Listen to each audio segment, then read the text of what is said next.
ஒரு தேடல், ஞானம் ஒரு தேடல், ஞானம் ஒரு தேடல், ஞானம் ஒரு தேடல். சங்கீதம் 111 இறைவசனம் 10. Price the lord. ஹல்லேலூயா.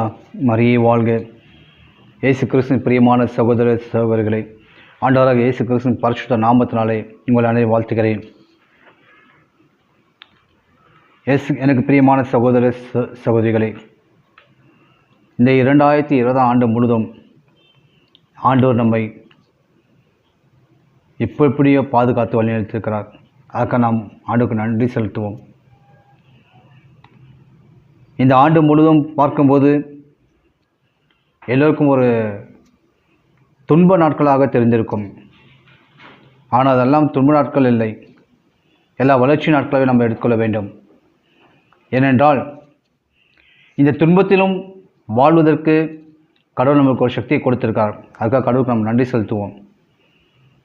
துன்பத்தில் சோர்வடையாமல் இதையெல்லாம் நம்மளுக்கு ஒரு பெரிய அனுபவமாக நாம் ஏற்றுக்கொள்ள வேண்டும்.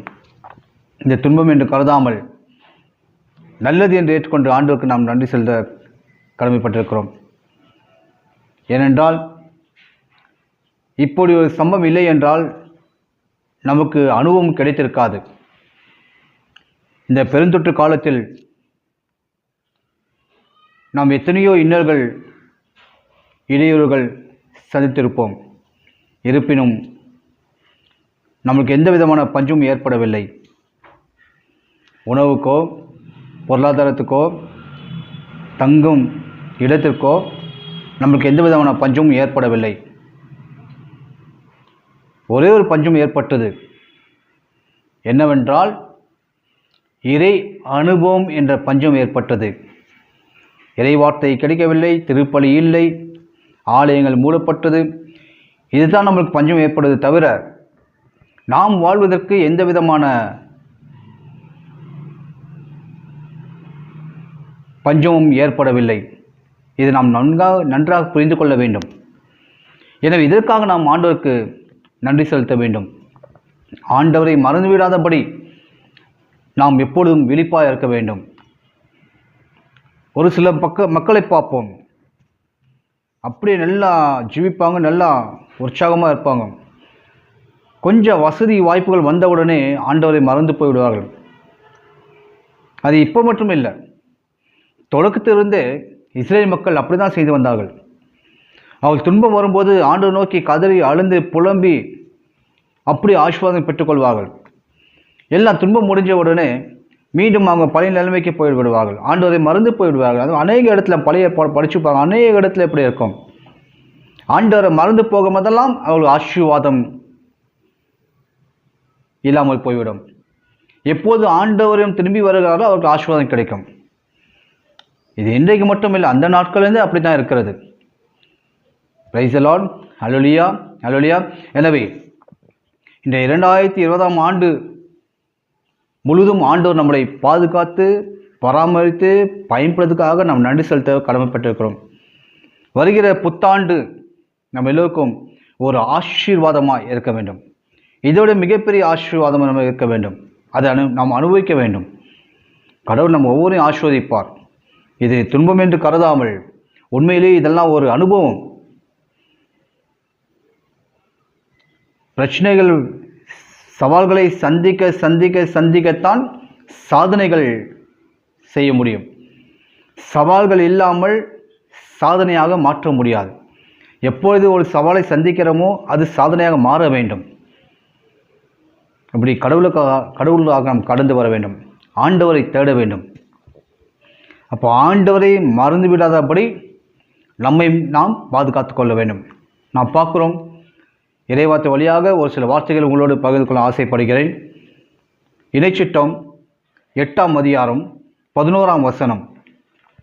இன்று நான் உங்களுக்கு கட்டளையிடுகின்ற கட்டளைகள், நியமங்கள், முறைமைகள் ஆகியவற்றினின்று வழிவேதன் மூலம் உங்கள் கடவுளாகிய ஆண்டவரை மறந்து போகாதபடி கவனமாயிருங்கள். உங்கள் கடவுளாகிய ஆண்டவரை மறந்து போகாதபடி கவனமாயிருங்கள்.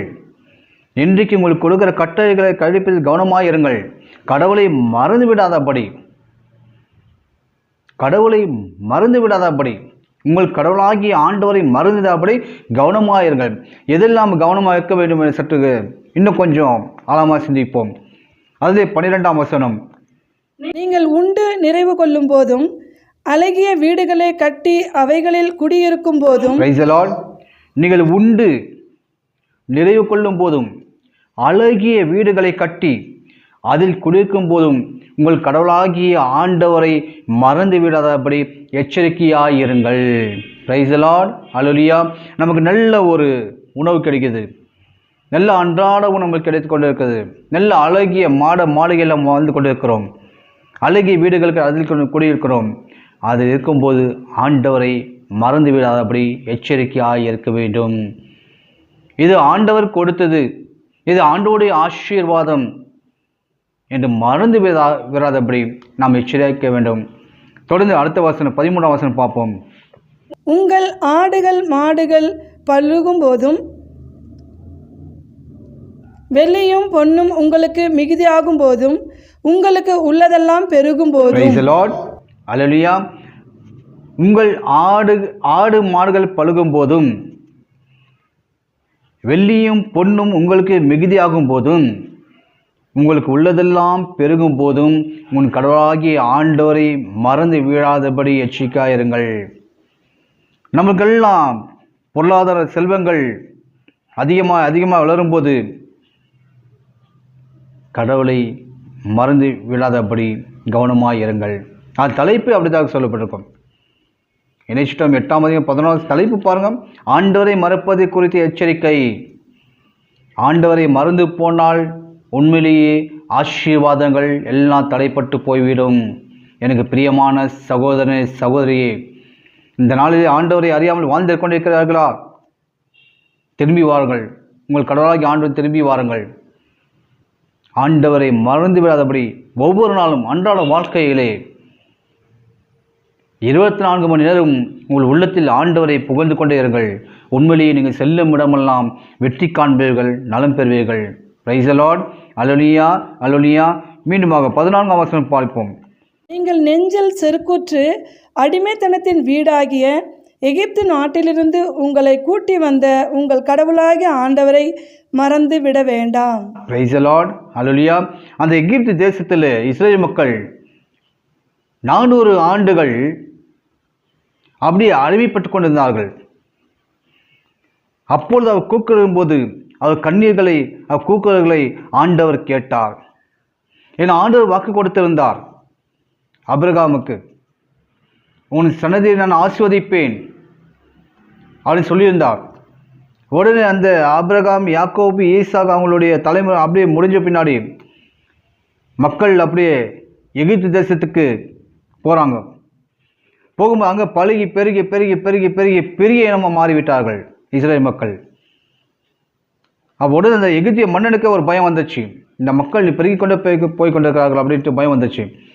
அப்போ மக்கள் பெருகும்போது அவங்க பட்ட சித்திரவதைகளை பார்த்து அவர் கூப்பிடும்போது ஆண்டவர் அந்த கண்ணீரை கண்டார்.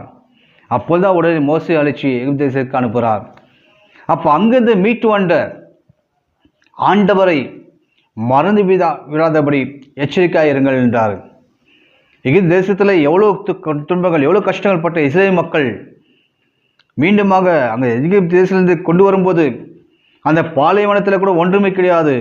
ஆனால் அங்கேயும் அந்த பாலைவனத்திலையும் தண்ணீரும் மன்னாவையும் இறைச்சிகளையும் எல்லாம் ஆண்டவர் இந்த மக்களுக்காக கொடுத்தார். இருப்பினும் மக்கள் மீண்டுமாக ஆண்டவரை மறந்து போனார்கள். அவர் மறந்து போகும்போதெல்லாம் ஆசீர்வாதம் தடைப்பட்டிருக்கிறது. மீண்டுமாக ஆண்டவரை நோக்கி அழும்போது மீண்டுமாக ஆசீர்வாதம் கிடைக்கிறது. இந்த நாட்களிலும் அப்படித்தான் நாம் பார்க்கிறோம். துன்ப வேலை வரும்போது நம்ம ஆண்டவரை நோக்கி மன்றாடும் போது உண்மையிலேயே நம்மளுக்கும் ஆசீர்வாதம் கிடைக்கிறது. அந்த ஆசீர்வாதம் கிடைச்ச உடனே என்ன பண்ணுறோம்? நம்ம மீண்டும் ஆண்டவரை மறந்து 17ஆம் வசனம் பார்ப்போம் என்ன சொல்லுதுன்னு. எனவே எங்கள் ஆற்றலும் எங்கள் கைகளின் வலிமையுமே இந்த செல்வங்களை எங்களுக்கு ஈட்டி தந்தன என்று உங்கள் உள்ளங்களில் எண்ணாதபடி கவனமாயிருங்கள். Praise the Lord. Hallelujah. அப்போ ஆண்டவர் மாதிரி நம்ம என்ன சொல்கிறோம்? எங்கள் வலிமையும் எங்கள் ஆற்றலும் நாங்கள் பட்ட கஷ்டங்கள் நாங்கள் உழைச்ச உழைப்புகள் இந்த செல்வங்களை ஈட்டு தந்தன அப்படின்னு உங்கள் உள்ளத்தில் கூட எண்ணாதபடி கவனமாக இருங்கள். உள்ளத்தில் கூட நீங்கள் நினச்சி பார்க்கக்கூடாது, நான் கஷ்டப்பட்டேன், நான் உழைச்சேன், நான் சம்பாதிச்சேன். உள்ளத்தில் கூட நினைக்கக்கூடாதுன்னு ஆண்டவர் சொல்கிறார். கவனமாக இருங்கள். கடவுள் ஆசீர்வதித்தார். கடவுளுடைய ஆசீர்வாதம், கடவுள் நமக்கு வலிமை கொடுத்துள்ளார். எல்லா செல்வங்களும் கடவுள் கொடுத்தன. கடந்த வாரம் இதை தான் நம்ம தியானித்தோம். மீண்டும் அதை தொடர்ச்சியாக தியானிக்கிறோம். எனவே இந்த 2020 ஆண்டு முழுதும் இவ்வளோ பெரிய துன்ப காலத்திலும் ஆண்டவர் ஒவ்வொரு ஆசீர்வதித்திருக்கிறார். சற்று யோசித்து பாருங்கள். இன்றைக்கு இந்த துன்பம் வராமல் இருந்திருந்தால் விஞ்ஞானிகளாகட்டும் பெருந்தலைவராகட்டும் இந்த மருந்து கண்டுபிடிச்சிருப்பாங்களா? கண்டிப்பாக இதற்கு அந்த மருந்தை கண்டுபிடிச்சிருக்க மாட்டாங்க. இன்னைக்கு ஒரு அப்படி துன்பத்தை கொடுத்து தான் நம்மளுக்கு ஆசீர்வாத கடவுள் கொடுக்கிறார். இப்போ அதுக்குண்டான மருந்து தயாரித்து கொண்டு இருக்கிறார்கள். இல்லை என்றால் அந்த மருந்தே இல்லாமல் போயிருக்கும். Praise the lord. ஹல்லேலூயா. இது எல்லாமே ஒரு நன்மைக்காக தான் நாம் எடுத்துக்கொள்ள வேண்டும். எனவே இந்த 2020ஆம் ஆண்டு நமக்கு கஷ்டம் என்று நினைக்காமல் ஒரு ஆசீர்வாதமான ஆண்டு என்று நினைத்து கொள்வோம்.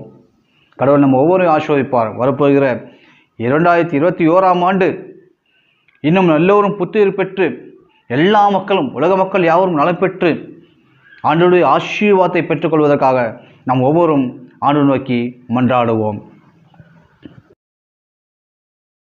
எங்களை நேசிக்கின்ற எங்கள் அன்பின் பரலோக பிதாவே, உம்மை போற்றுகிறோம், உம்மை புகழ்கின்றோம், உம்மை ஆராதிக்கின்றோம், உம்மைப்படுத்த நன்றி செலுத்துகிறோம். அப்பா அன்பு இயேசுவே, எங்கள் அன்பின் ஆவியானவரே, அப்பா இந்த வருடம் முழுவதும் நீர் செய்த அனைத்து நன்மைகளுக்கும் உமக்கு நன்றி செலுத்துகிறோம். அப்பா இன்பத்திலும் துன்பத்திலும் எங்கள் நோய் நொடியிலும் அனைத்திலிருந்தும் எங்களை நீர் வழிநடத்திய கிருபைக்காக உமக்கு நன்றி செலுத்துகிறோம் தகப்பனே. எப்பொழுது நன்றி பலி ஏறிடுங்கள் என்று சொன்ன தகப்பனே, ஒப்பு கொடுக்கிறோம் தகப்பனே.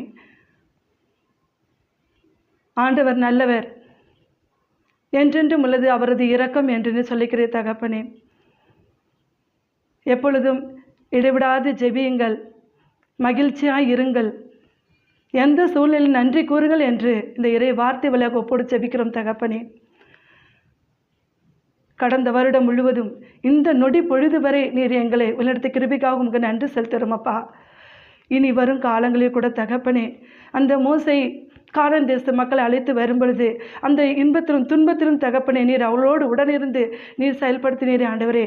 அதே போல இனி வரும் நாட்களில் கூட தகப்பனே நீர் எங்களோடு இருந்து வழிநடத்த கிருபைக்காக உமக்கு நன்றி செலுத்துகிறோம் ஆண்டவரே. ஒப்பு கொடுக்கிறோம் தகப்பனே. எந்த நேரத்திலும் நாங்கள் உமக்கு நன்றி கூறக்கூடிய மக்களாக இன்னும் மாறக்கூடிய கிருபை தரும்படியாய் ஒப்பு கொடுத்து ஜெபிக்கிறோம் ஆண்டவரே. எங்கள் பில் இரக்கமாயிரும். எல்லா மக்களும் உம்மை ஏற்றுக்கொண்டு இயேசுவே ஆண்டவர் என்று அறிக்கையுடைய நாவுகளாக மாறக்கூடிய கிருபையை தரும்படியாகவும் ஒப்பு கொடுத்து ஜெபிக்கிறோம் ஆண்டவரே. எங்கள் குடும்பங்களிலும் எல்லா மக்களும் ஆண்டவரே ஏற்றுக்கொள்ள வேண்டும் ஆண்டவரே. எப்பொழுதும் நன்றி செலுத்த வேண்டும் ஆண்டவரே. ஒப்பு கொடுக்கிறோம். எங்கள் ஆண்டவராகிய இயேசு கிறிஸ்துவை மன்றாடுகிறோம் எங்கள் ஜீவனும் நல்ல பிதாவே, ஆமேன். பிதா சுதன் பரிசுத்தாவின் பெயராலே ஆமேன். அருள் நிறைந்த மரியே வாழ்க, கர்த்தர் உம்முடனே, பெண்களுக்குள் ஆசீர்வதிக்கப்பட்டவள் நீரே, உம்முடைய திருவயிற்றிய கனியாகிய இயேசுவும் ஆசீர்வதிக்கப்பட்டவரே. தூய மரியே இறைவனின் தாயே, பாவிகளாயிருக்கிற எங்களுக்காக இப்பொழுதும் எப்பொழுதும் எங்கள் இறப்பின் வேளையிலும் வேண்டிக் கொள்ளும். ஆமேன். பிதா சுதன் பரிசுத்த ஆவியின் பெயராலே ஆமேன். ஞானம் ஒரு தேடல், ஞானம் ஒரு தேடல்.